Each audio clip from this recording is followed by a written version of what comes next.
देखो different types of velocity of A gas sample. एक gas sample अगर है तो उसके पास कई टाइप्स की वेलोसिटी हो सकती हैं, यानी कि मीन स्क्वायर वेलोसिटी, एक होती है mean square velocity,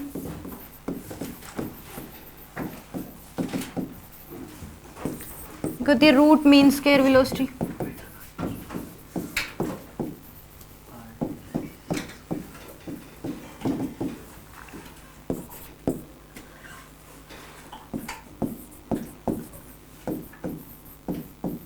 average velocity, most probable velocity.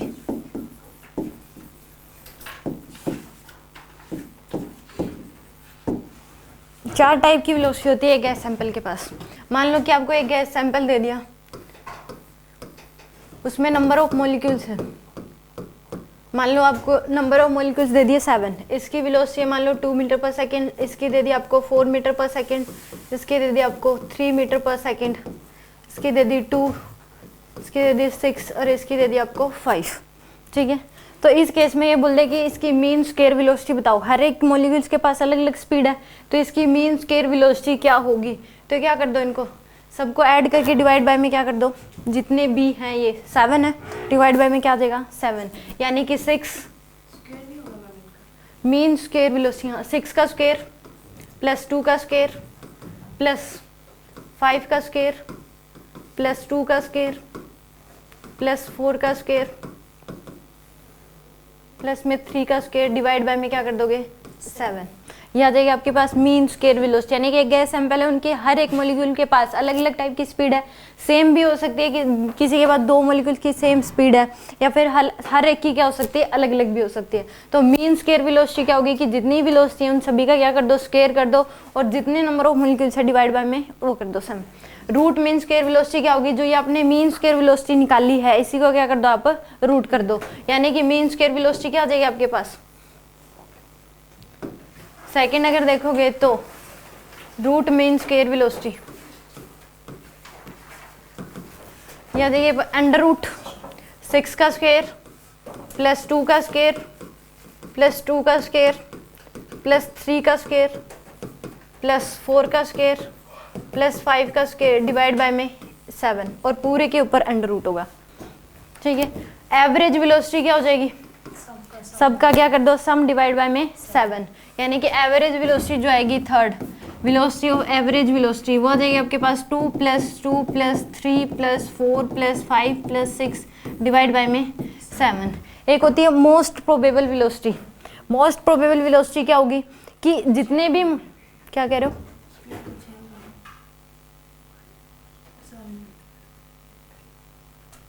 6 ही है, डिवाइड बाय 6। ठीक है, मोस्ट प्रोबेबल वेलोसिटी क्या होगी कि जितने मॉलिक्यूल हैं, अगर मान लो आप इनमें 6 मॉलिक्यूल्स हैं, इनमें पकड़ोगे तो ज़्यादा संख्या किसकी होगी, जिसकी स्पीड 2 है, क्योंकि स्पीड 2 के कितने 2 मॉलिक्यूल्स हैं, तो यानी कि मोस्ट प्रोबेबल जिसकी पाने की संभावना ज़्यादा हो, तो इसका आंसर क्या हो जाएगा 2। ठीक है, ये तो आपको क्या दे दिया कि 6 है, 7 है, 10 है, तो आप इस तरीके से कर लोगे। मान लो कि 10 ही दे दिए तो हम इस तरीके से कर लेंगे सीधा कि अगर मीन स्क्वायर वेलोसिटी तो सबका स्क्वायर करके डिवाइड बाय में जितने भी हैं टोटल, और ऐसे ही रूट मीन स्क्वायर करोगे तो मीन स्क्वायर वेलोसिटी निकालिए, उस पूरे का क्या कर दो under root. Average velocity case में कि सबका सम करके डिवाइड बाय में जितनी संख्या है वो, और मोस्ट प्रोबेबल वेलोसिटी की उस केस में कि कितने ज़्यादा पाने की संभावना है वो आ जाएगी आपके पास मोस्ट प्रोबेबल वेलोसिटी। अगर मान लो आपको दे ही जो गैस है वो 1 मोल गैस दे दी, यानी कि नंबर ऑफ मॉलिक्यूल्स क्या दे दिए, एवोगैड्रो नंबर के इक्वल दे दिए, तो उस केस में हम इसको कैसे करें, नंबर ऑफ मॉलिक्यूल्स ही क्या दे दिए, एवोगैड्रो नंबर, तो वो तो हो ही नहीं सकते, 6.023 × 10⁻23 मॉलिक्यूल्स हो गए, तो उसकी स्पीड ऐसा निकालना तो पॉसिबल ही नहीं है। तो उस केस में क्या करोगे, मीन स्क्वायर वेलोसिटी जो होगी, मीन स्क्वायर वेलोसिटी वो होती है 3RT/m। ये क्या हो जाएगी आपके पास 3RT/m। 3 क्या, R क्या हो जाएगा universal gas constant, T temperature, M होगा molar mass in term of kg। Temperature किस में लोगे, केल्विन में, M भी किस में कन्वर्ट करोगे, ग्राम में होता है, जैसे ऑक्सीजन बोल दिया तो 32 ग्राम होता है, तो 32 × 10⁻³ करोगे, किलोग्राम में लोगे। Means root mean square velocity क्या हो जाएगी VRMS √3RT/m। Root mean square velocity आ जाएगी अंडर रूट 3RT बाय में m, और मीन एवरेज वेलोसिटी क्या हो जाएगी आपके पास, रूट RT बाय में पाई m। एवरेज वेलोसिटी क्या हो जाएगी, average velocity v average root 8RT by में पाई m, ये होती है एवरेज वेलोसिटी। यहाँ पे r होता है universal gas constant, t temperature in term of kelvin, t क्या होगा, temperature in terms of kelvin, t temperature in terms of kelvin, और m होगा इसमें molar mass in term of kg, तभी SI में आएगी ये, ठीक है।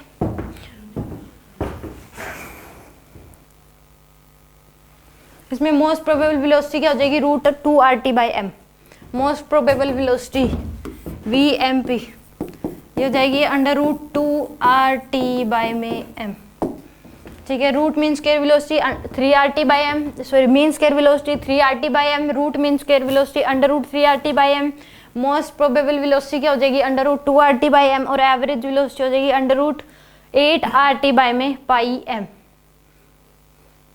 ठीक है।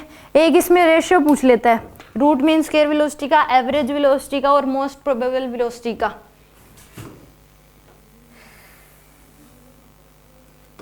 यानी कि VRMS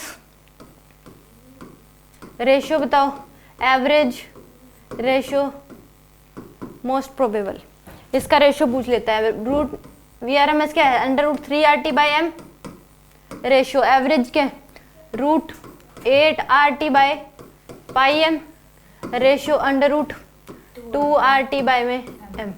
तो यहाँ से रेशियो क्या आ जाएगा आपके पास, अंडर रूट 3, अंडर रूट तो सब पे ही है, 3 रेशियो 8 बाय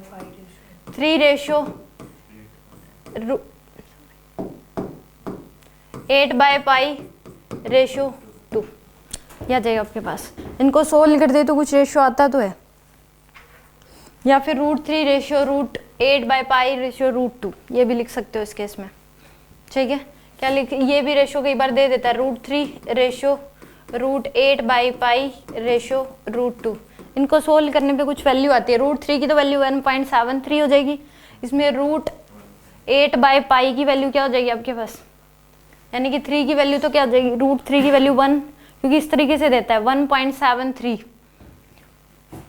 क्योंकि अलग अलग टर्म है इसमें, तो आप उस सभी के रूट कट नहीं कर सकते, रूट RT बाई m ही सब में वो है, तो आप ये वाला तो लिख ही नहीं सकते root 3 ratio root 8 by pi ratio 2, क्योंकि इस केस में अगर कॉमन टर्म से डिवाइड करोगे तो वो क्या है, RT बाई m है, तो रेशियो यही आएगा root 3 ratio root 8 by pi ratio root 2। तो इसकी वैल्यू तो क्या हो जाएगी 1.732 रेशियो। अब इसको सोल्व कर लो, रूट 8 आ जाएगा 2 रूट 2 इंटू में 1.414 डिवाइड बाय में पाई करोगे 3.14 और रेशियो 1.414। इसको सोल्व करने पे आती तो है, क्या वैल्यू आती है, कितनी आ रही है 1.59 समथिंग, यही आ जाएगी। इसको सोल्व कर लो, इस रेशियो में मिलता है, ठीक है। इस केस में ये पूछ लेता है कि इस केस में इनकी वो भी बताओ आप, सबसे बड़ी कौन सी होगी, VRMS, राम से याद रख सकते हो, राम वर्ड से, किससे याद कर सकते हो, राम वर्ड से, तो VRMS greater than V average greater than MP, तो राम से याद रख सकते हो, RAM, राम वर्ड से याद हो जाएगा, ठीक है। ऑर्डर इनका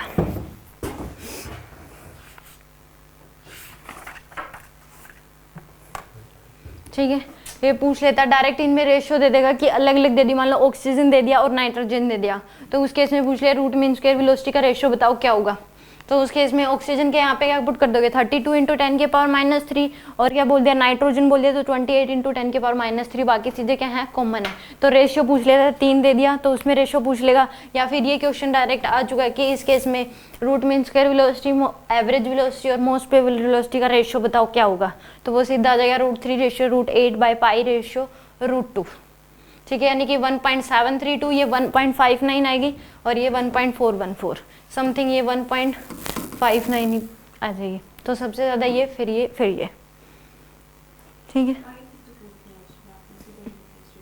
सॉरी इसको सोल्व करके फिर प्रॉपर ही आएगा इसमें। ये आपने रूट में लेके करा क्या? ये तभी आ रहा है 1.59, फिर तो 1.59 आ जाएगी। ठीक है, यानी कि डिफरेंट टाइप्स के वेलोसिटीज के इसमें मेन जो क्वेश्चन आते हैं वो रेशियो पे आते हैं कि रेशियो दे देगा 2 या 3 दे देगा, उनका रेशियो बताओ क्या होगा, या फिर एक डायरेक्ट ही पूछ लेगा कि इसके आप रूट मीन स्क्वायर वेलोसिटी बताओ। तो आपको उस केस में क्या पता होना चाहिए? बस मॉलिक्यूलर मास वो देता नहीं, आपको पता होना चाहिए कि कितना है किसका। ठीक है, मान लो नाइट्रोजन का आपको पता है, हीलियम का पता है, आपको ऑक्सीजन दे दिया, आर्गन दे दिया, या फिर जो भी देगा आपको उसका पता होना चाहिए उसका मॉलिक्यूलर मास क्या होगा। ठीक है, कोई डाउट? एक इसमें मैंने आपको बताया था कि आइडियल गैस इक्वेशन जो है वो क्या है? PV equal to NRT. Ideal gas equation होती है पीवी इक्वल टू एनआरटी। इसको किसी भी डिफरेंट डीएक्स के रिस्पेक्ट में क्या कर दो? डिफ्रेंशिएट कर दो। तो ये क्या आ जाएगी? P DV by D X plus V D P by D X equal to N R D T by में डी एक्स। तो ये कैंसिल, यहाँ से क्या देगा? P D V plus V D P equal to क्या जाएगा? N R D T. तो इस केस में देता है कि चेंज इन वॉल्यूम इतना है, चेंज इन प्रेशर इतना है, चेंज इन टेम्परेचर बताओ क्या हो जाएगा। तो इस इक्वेशन से कर सकते हो आप कि प्रेशर जो है यहाँ पे क्या हो जाएगा? प्रेशर कांस्टेंट दे दिया, चेंज इन वॉल्यूम दे दिया आपको, वॉल्यूम दे दिया, चेंज इन प्रेशर दे दिया, अब फिर चेंज इन क्या पूछ सकता है? टेम्परेचर पूछ सकता है। ठीक है, इसमें क्वेश्चन दे सकता है, तो आप इस इक्वेशन से करोगे। और जो स्लोप निकलते हैं ग्राफ के वो भी इसी इक्वेशन से निकल के आते हैं सारे के सारे। मान लो कि आपको किसका स्लोप निकालना है? पीटी का स्लोप निकालना है मान लो, तो वो क्या आ जाएगा? मान लो आइसोबारिक प्रोसेस है, उसमें ये बोल दिया कि आप वीटी ग्राफ का स्लोप बताओ क्या होगा। तो आइसोबारिक प्रोसेस है तो उसके इसमें प्रेशर क्या रहेगा? चेंज इन प्रेशर तो 0 रहता है, तो ये वैल्यू तो क्या हो जाएगी? 0 हो जाएगी। मान लो पीटी का पूछा है तो ये क्या आ जाएगी? यहाँ पे पी, यहाँ पे क्या लिखोगे? टी लिखोगे। इसमें तो सीधा ही आ जाता है कि प्रेशर कांस्टेंट रहेगा। मान लो पीवी का स्लोप पूछ लिया, क्या पूछ लिया आपसे? पीवी का स्लोप पूछ लिया आइसोबारिक प्रोसेस में, तो उस केस में माइनस पी बाई वी आता है, यानी कि डीपी बाई किसकी वैल्यू पूछ रहा है? डीवी की। डीपी बाई डीवी की वैल्यू पूछ रहा है, तो चेंज ये तो क्या हो जाएगा आपके पास? 0 हो जाएगा।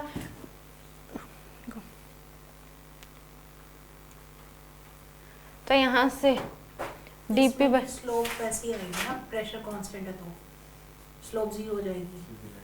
हाँ,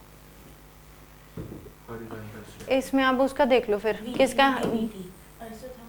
आइसोथर्मल का। इसमें तो स्लोप 0 आ जाएगा क्योंकि ये भी 0, ये भी 0 हो जाएगा, एनआरडीटी इक्वल टू 0 आ जाएगा। तो इसमें आइसोथर्मल का देखो, उस केस में क्या हो जाएगा? चेंज इन टेम्परेचर क्या हो जाएगा? 0 हो जाएगा आपके पास। चेंज इन टेम्परेचर क्या हो जाएगा? 0। तो P D V plus V D P equal to क्या हो जाएगा? 0। तो P D V equal to क्या हो जाएगा? माइनस का वी डी पी, तो यानी कि D P by D V की वैल्यू क्या हो जाएगी आपके पास? Minus P by V. तो ये आती है। तो स्लोप भी इस तरीके से निकलता है, यानी कि आपको change in pressure, change in temperature और चेंज इन वॉल्यूम में एक इक्वेशन बन गया आपको differential form of ideal gas equation. ठीक है, कोई डाउट?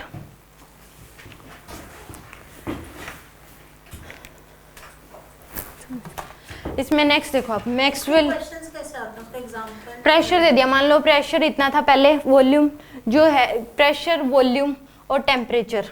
ठीक है, प्रेशर दे दिया आपको, ये एक तो मेनली इससे स्लोप निकलते हैं, या फिर आपको पहले का प्रेशर दे दिया, चेंज इन वॉल्यूम दे दिया।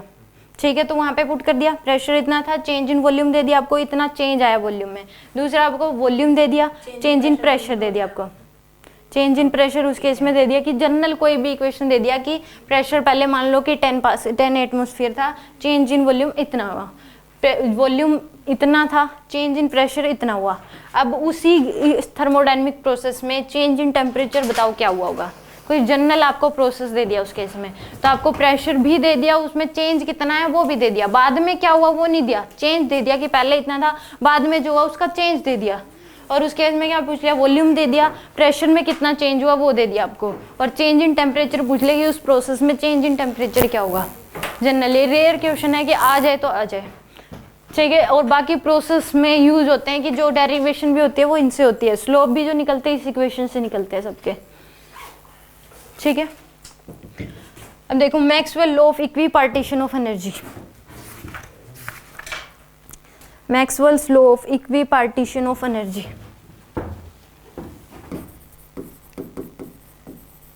Maxwell law of equipartition of energy. Maxwell ने क्या बताया कि पहले इसकी definition low, total energy of A molecule is equally distributed in all degrees of freedom. Total energy of A molecule is equally distributed in all degrees of freedom.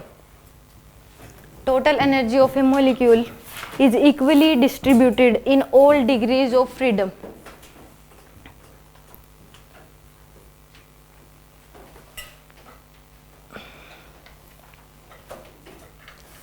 Total energy of a molecule is equally distributed in all degrees of freedom.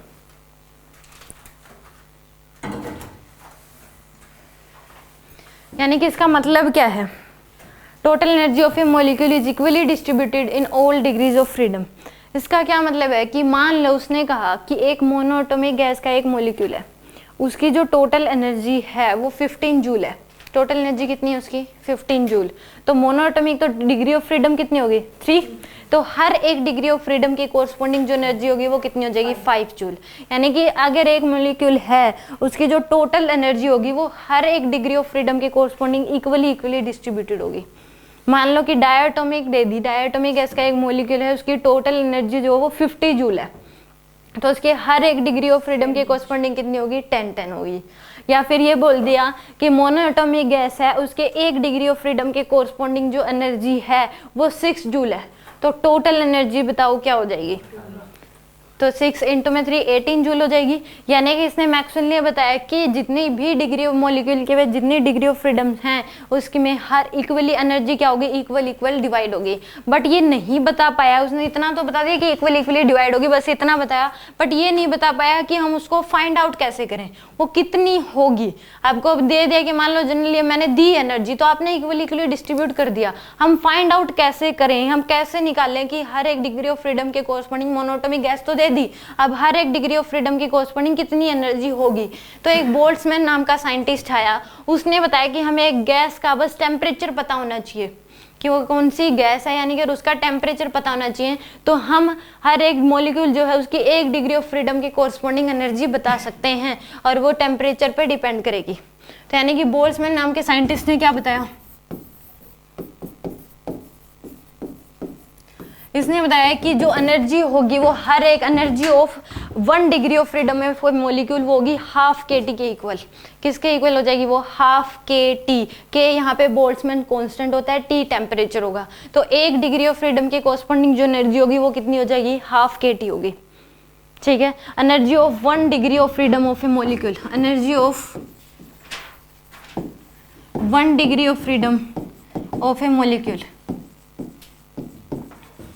वो किसके equal होगी? Half kT के equal होगी।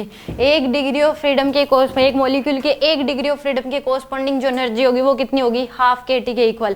के क्या है यहाँ पे? बोल्ट्जमैन कांस्टेंट है, इसकी वैल्यू होती है 1.38 इंटू 10 की पावर 23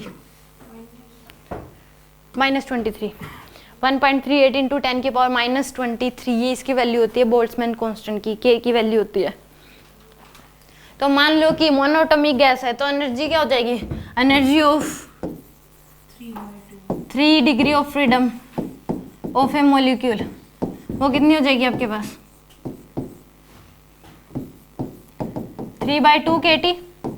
अगर डायटोमिक है तो कितनी हो जाएगी? 5/2 kT। मान लो कि आपको दे ही दिया कि जो मॉलिक्यूल्स हैं वो किसके इक्वल है? F डिग्री ऑफ फ्रीडम के कोरस्पॉन्डिंग कितनी हो जाएगी? Energy of F degree of freedom of A molecule वो कितनी हो जाएगी? F/2 kT, F/2 kT। अब मॉलिक्यूल्स ही जो हैं वो एवोगैड्रो नंबर के इक्वल है। नंबर ऑफ मॉलिक्यूल किसके इक्वल है? एवोगैड्रो के इक्वल। यानी कि एनर्जी जो होगी, energy of F degree of freedom of A Na molecule वो कितनी हो जाएगी? Energy of F degree of freedom of Na molecule नमस्ते वो कितनी हो जाएगी? F/2 Na kT इसके इक्वल हो जाएगी। Na इंटू में kT जो है वो R के इक्वल आता है।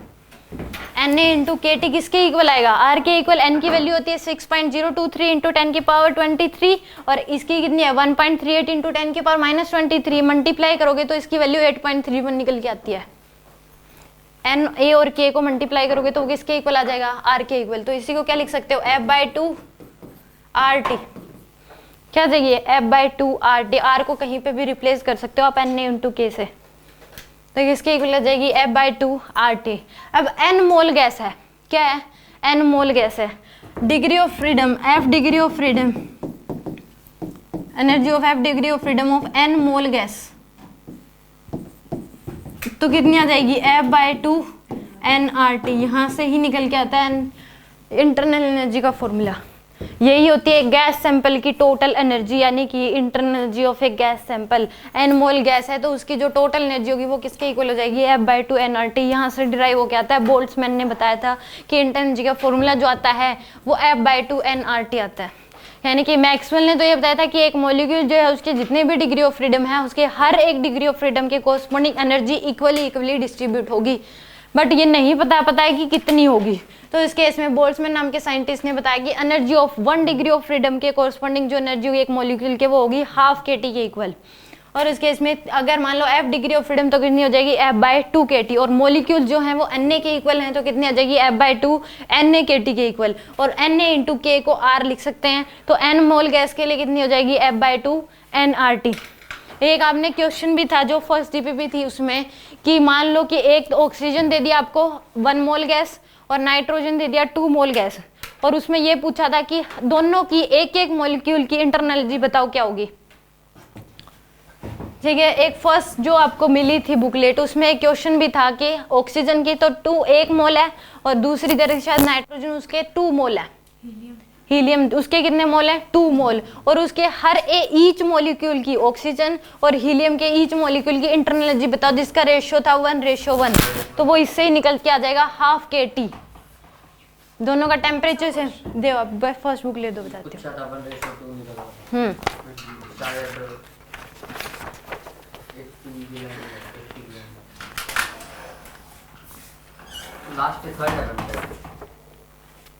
हाँ देखो ये क्वेश्चन था कि a vessel contain a mixture of 1 mole of oxygen and 2 mole of nitrogen eight 300 kelvin. 1 मोल तो क्या है ऑक्सीजन है और 2 मोल है उसके नाइट्रोजन, 300 केल्विन है। Ratio of average rotational kinetic energy पर O2 मॉलिक्यूल एंड दैट पर N2 मॉलिक्यूल। तो उस केस में n रेशियो ½ kT, टेम्परेचर दोनों का सेम है और रोटेशनल काइनेटिक एनर्जी 2 ही होती है। अगर एक N2 भी क्या है, ऑक्सीजन भी क्या है डायटोमिक, और नाइट्रोजन भी क्या है डायटोमिक, तो 2 रोटेशनल होती है, मैंने बताया था 3 ट्रांसलेशन, तभी डिग्री ऑफ फ्रीडम 5 होती है। तो दोनों ही केस में क्या आ जाएगी 2/2 kT, और उसमें भी क्या आ जाएगी 2/2 kT। इससे भी कर सकते हो वो 5 क्यों, रोटेशनल अकेला पूछा इसने, रोटेशनल तो करनी पड़ेगी, रोटेशनल कितनी होती है ट्रांजिशन, वो तो रेशियो तो दोनों पर मॉलिक्यूल ही पूछ लिया ना, फिर सेम ही आएगा रेशियो 1:1। इसमें पूछ लिया ना, तो फिर वो मैंने आपको बताया भी था कि कितनी कौन सी होती है। मैंने कहा था मोनोटॉमिक में रोटेशनल होती ही नहीं। आपको ये पता है कि डायटोमिक दे दिया, आपको पता है कि 2 एटम होंगे, कितने एटम होंगे 2, तो वो मैंने ये बताया कि कैसे चेक करें, हमारे ओरिजिन पे रख के देख लो उसको, और वो किसके अबाउट एक्स एक्सिस के अबाउट तो घूमता हुआ दिखाई नहीं देगा। मान लो कि यही है, एक एटम यहाँ पे रखा हुआ है, एक यहाँ पे, ये बॉन्ड है तो ये इसी एक्सिस पे रखा हुआ है, एक्स एक्सिस पे, तो ऐसे घूमेगा तो पता ही नहीं, मूवमेंट ऑफ इनर्शिया 0। अभी ऐसे घूमेगा तो एक्स एक्सिस के अबाउट तो दिखेगा एक मॉलिक्यूल एटम घूमता हुआ, तो इसके अबाउट होगी, और जेड एक्सिस के अबाउट भी दिखेगा घूमता हुआ। तो इस तरीके से अब मान लो कि मोनोटॉमिक है, एक ही होगा, वो तो दिखेगा ही नहीं, उसके इसमें घूमता हुआ 0 हो जाएगी इसकी मूवमेंट ऑफ इनर्शिया, तो रोटेशन काइनेटिक एनर्जी होती ही नहीं है। ऐसे ही अगर मान लो आपको दे दिया लीनियर ट्राइएटॉमिक, तो उसकी भी 2 ही होती है। आपको नो लीनियर ट्राइएटॉमिक दे दिया तो उसकी कितनी होती है, डिग्री ऑफ फ्रीडम 6 होती है, तो 3 वो होती है, 3 वो होती है। समझ आएगा? तो यानी कि याद ही क्या रखनी है कि 5 होती है तो 2 होंगी, 3 तो होंगी ही होंगी ट्रांसलेशन, बाकी जितनी है माइनस कर दो उसमें से। ट्रांसलेशन 3 तो सबकी ही है। अब डिग्री ऑफ फ्रीडम जो है वो ट्रांसलेशन 3 माइनस कर दो, बच गई वो रोटेशनल है। समझ गए? अब बच गई वो क्या होंगी, रोटेशनल हो जाएंगी। तो दोनों में इस फॉर्मूले में टेम्परेचर दोनों का सेम दे रखा है, ऑक्सीजन का और नाइट्रोजन का टेम्परेचर दोनों का 300 केल्विन, और पर मॉलिक्यूल पूछिए रोटेशनल पर मॉलिक्यूल बताओ क्या होगी इंटरनल एनर्जी, तो दोनों की ½ kT होगी। इंटू में 2 कर दोगे क्योंकि रोटेशनल 2 होते हैं डिग्री ऑफ फ्रीडम, तो आंसर क्या आ जाएगा उसका 1:1। कोई doubt? Law of equi partition of energy, EQUIPARTION, equi partition. क्या कह रहे हो? Average rotational. हाँ तो एवरेज रोटेशन मतलब इंटरनल एनर्जी जो उसके एवरेज रोटेशन प्लस काइनेटिक, दोनों को ट्रांसलेशन और रोटेशनल को मिला के इंटरनल एनर्जी बोलते हैं। तो रोटेशनल में डिग्री ऑफ फ्रीडम 2 ले लोगे, एफ की जगह क्या ले लोगे, 2 ले लो। एफ की जगह क्या ले लोगे आप, 2 ले लोगे। नंबर ऑफ मोल तो F/2 nRT तब लगाते जब नंबर ऑफ मोल हमें गिवन हो। इसने तो पर मॉलिक्यूल पूछा है, तो उस केस में सीधा F/2 RT लगा सकते हो आप। तो F की जगह क्या आ जाएगा, 2 आ जाएगा, F की जगह 2, तो 2/2 RT। यहाँ पे एवोगैड्रो नंबर के इक्वल हैं, तो F/2 क्या हो जाएगा आपके पास, हाफ KT लगा सकते हो। इसमें डिग्री ऑफ फ्रीडम की वैल्यू क्या हो जाएगी, 2 आ जाएगी। Energy of 2 degree of freedom के मॉलिक्यूल की क्या आ जाएगी, एक मॉलिक्यूल की पूछी है पर मॉलिक्यूल, तो हाफ KT होगी। और 2 हो जाएंगी डिग्री ऑफ फ्रीडम, क्या हो जाएंगी, रोटेशनल 2 होते हैं, तो 2/2 KT आ जाएगी ऑक्सीजन की भी, और नाइट्रोजन की भी क्या आ जाएगी, 2/2 KT, क्योंकि एक मॉलिक्यूल की पूछी है पर मॉलिक्यूल लिख रखा है इसने। तो आंसर क्या आ जाएगा उसका, 1:1। आगे समझ जिससे भी कर सकते हो। और उसमें भी नंबर ऑफ मॉलिक्यूल तो इसने बस कंफ्यूज करने के लिए दे रखे हैं कि आप F/2 nRT लगाओ और उसमें आप 2 पुट करो, एक में 1 पुट करो, रेशियो आपका 2:1 आ जाए या 1:2 आ जाए, जिसका भी रेशियो पूछा है। ठीक है, पर मॉलिक्यूल पूछ लिया तो आप हाफ KT वाला फॉर्मूला लगा सकते हो। ठीक है, इसमें सीधा ये दे सकता है कि एक ऑक्सीजन है, एक नाइट्रोजन है। ऑक्सीजन का टेम्परेचर दे दिया मान लो 400 केल्विन, नाइट्रोजन का दे दिया 300 केल्विन, और ये पूछ लिया कि उसके एनर्जी का रेशियो बताओ। तो उस केस में टेम्परेचर का जो रेशियो होगा वही क्या हो जाएगा, एनर्जी का रेशियो हो जाएगा। ठीक है, तो इस फॉर्मूले पे भी बहुत सारे क्वेश्चन आते हैं हाफ KT पे। सीधा टेम्परेचर दे देगा, नंबर ऑफ मोल से कुछ नहीं लेना देना नहीं है, पर मॉलिक्यूल ही पूछ लेगा, तो हाफ KT सीधा लगा सकते हो आप। ठीक है, कोई डाउट यहाँ तक किसी को? तो यानी कि ये किसने बताया था आपको, यानी कि इंटरनल एनर्जी का फॉर्मूला यहाँ से भी निकले, डिराइव होके अच्छे से यहाँ से आता है F/2 nRT। एक गैस सैंपल की जो टोटल एनर्जी है उसी को इंटरनल एनर्जी बोलते हैं, और वो किसके इक्वल होती है, F/2 nRT। ये फॉर्मूला कहाँ से आया पता लग गया।